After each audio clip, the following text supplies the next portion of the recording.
Hey there, everyone. Coach Mark here, and today we're going to be talking all about my athlete John Kelly and his recent second place performance at the Strongman Corporation Southwest Regional Championship. But before we dive into that, make sure to find me over on Instagram as Coach Mark Estrabio. Also, I offer one-to-one coaching. It's what I do full time, and the odds are very good I'd love to work with you. And if you hit the description box down below, you can apply for coaching. But with that being said, let's get into it. So I just want to introduce my athlete, John Kelly, really quickly here. This was actually his sixth competition ever in the sport of strongman. And something really worth mentioning is how consistent his performance was, aside from an equipment malfunction on one event, which we'll talk about a little bit later. Additionally, he had the joy of not knowing how horrible it was to train a circus dumbbell until preparation for this competition. Side note, doesn't he look like he's going to make you a really awesome brisket in that picture? So the show in question consisted of 5 events. The first one being a log clean and press for max reps at 220 pounds. The second one was an axle deadlift ladder going from 435 to 495 to 525. Fastest time wins. A Zercher yoke to sandbag medley where the yoke was 375 and the sandbag was 175. A farmers to circus dumbbell medley where you do the farmer's walk and then go into max repetitions on the circus dumbbell at 235 and 135 respectively. And then last but certainly not least, a sandstone over bar medley of 150, 175, 200, and 225. So once we'd established what the events would be, obviously from here it was a simple matter of figuring out the split. And in general, I like to reach for a 2 lower body and 2 upper body training split, but recognizing that one of our medleys was technically a full body medley, we instead opted for a lower, upper, lower, and technically full body split with a huge upper body bias. So on day 1, we focused on training squat patterns as well as a steeplechase event with relevant accessories. Day 2, we focused primarily on the log and upper back, not upper knack, but I've got a knack for making little typos like that, and I'm not going to go back and fix it, so you can just pretend. Day 3 was our deadlift and sandstone loading medley training day. And then day 4 was farmer's circus dumbbell medley, as well as general upper body hypertrophy work just to help build a good baseline and create that nice wide base of support. I find even in a competition peak, there's some benefit to including bodybuilding style work, not only for athlete mental wellness, but also recovery, just pushing blood into the soft tissue, into those joints. I find it's just very beneficial. That said, let's go ahead now and talk a little bit about how it broke down on every single event. So event number 1 was the log for reps.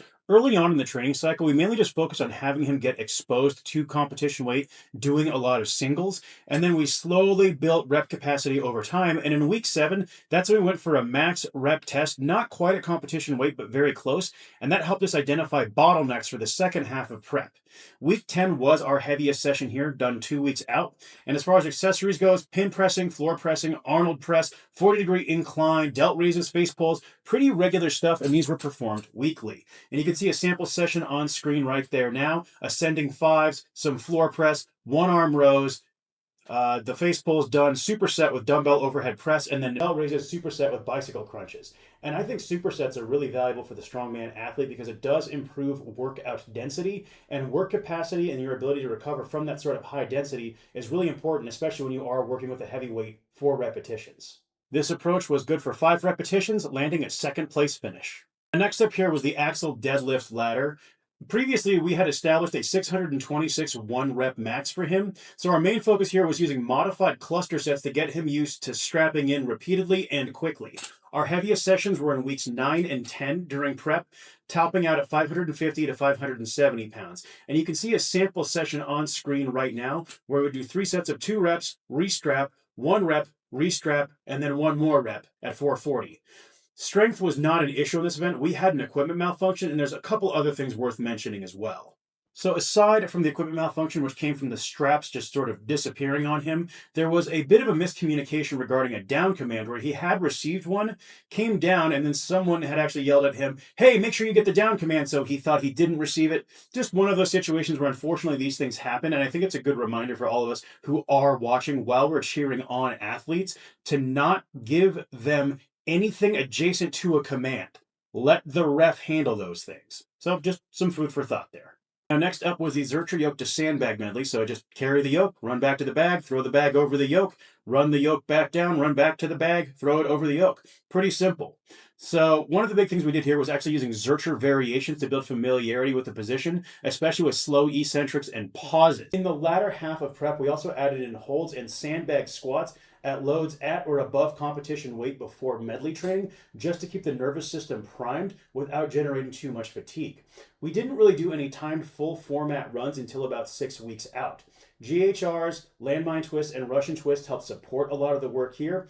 And as far as a sample session goes, very simple, just 2 go-arounds of 25 feet each at a 300-pound yoke and 175-pound bag, for example. This approach was good for second place at 27.27 seconds, and I think it's worth mentioning, first place was 24.24 seconds. 3/100ths of 1 second. I've honestly never seen that close of a timing margin in an event before. The next event was the Farmers to Circus Dumbbell Medley. So at first what we did is we actually trained the implements separately, just doing Farmer's Walk and then just doing Circus Dumbbell. Because John wasn't too familiar with the Circus Dumbbell, it didn't make sense to throw both at him at once. We just wanted to make sure that he could be confident and competent with the implement. So early on in the training cycle, we did a lot of complexes, such as clean complexes, where we might do 3 cleans, 2 pause dip drives, and then 1 press, just to make sure that he had the positional skill to be successful with the implement. Now, worth mentioning is in week 7, we actually had him work up to a heavy single where he did hit 151 pounds. Additionally, we did extra unilateral pressing volume. And it's one of those things when you are training for a competition, I do not believe in training the circus dumbbell on both arms. I think it's a waste of time and energy, and that is something Big Z himself has said.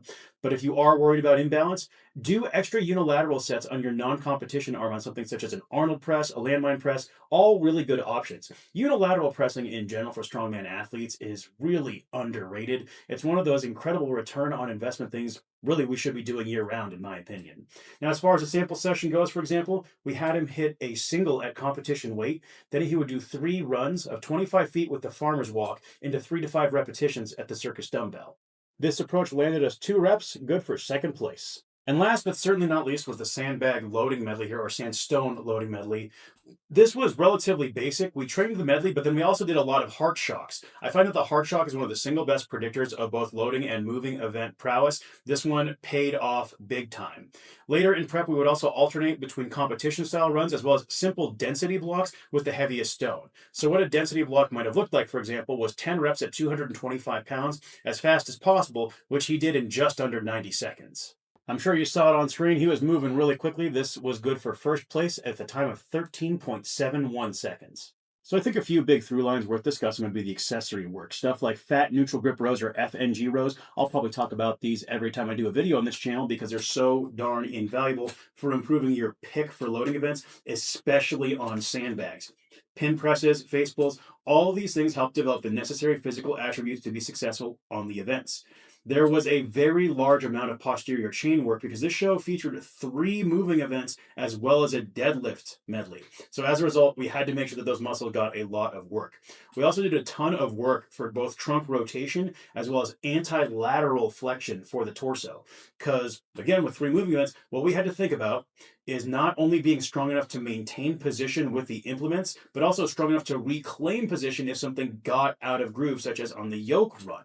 And then one of the big things is making sure we managed readiness. As a coach, something I do with my athletes is I have them fill out a little inventory where we check their readiness score on a scale of 0 to 24. For example, with John, in weeks 2 and 3, we saw challenges with his sleep. In week 4, he could only train 2 times that week. In week 6 and 7, we noticed that the Zercher squats were actually irritating a delicate rib, so we switched out squat variations entirely. And then in week 8, he had an extremely high life stress week. He was coming in at 13 out of 24. So as a triage measure, we actually dropped loading entirely. Because we knew the Sandstone Medley was his best event, the energy that he had available for that week and the following week needed to be spent elsewhere, such as on his pressing events. So you can see here we have a bit of his scores on screen right now, 20, 17, 21, low 20s, 13 during that really challenging week. And he even got sick later in prep. But by the time competition rolled around, due to those weekly adjustments, he came in at a 22 out of potential 24. So that really wraps it all up. So you can see what we did for John was very simple. We looked at the events, and then we worked backwards and slotted in event training, accessories that would help him be successful on the events, and then we adjusted weekly based off of what was going on outside of the gym. And that really is just what strongman training is all about, is it's not just how hard you can train, but also how well you recover and adapt to the training. That really wraps up everything I've got for you folks today. If you have any comments or questions, leave them down in the comments box below. Otherwise, I'll catch you in the next video. Take care, everyone.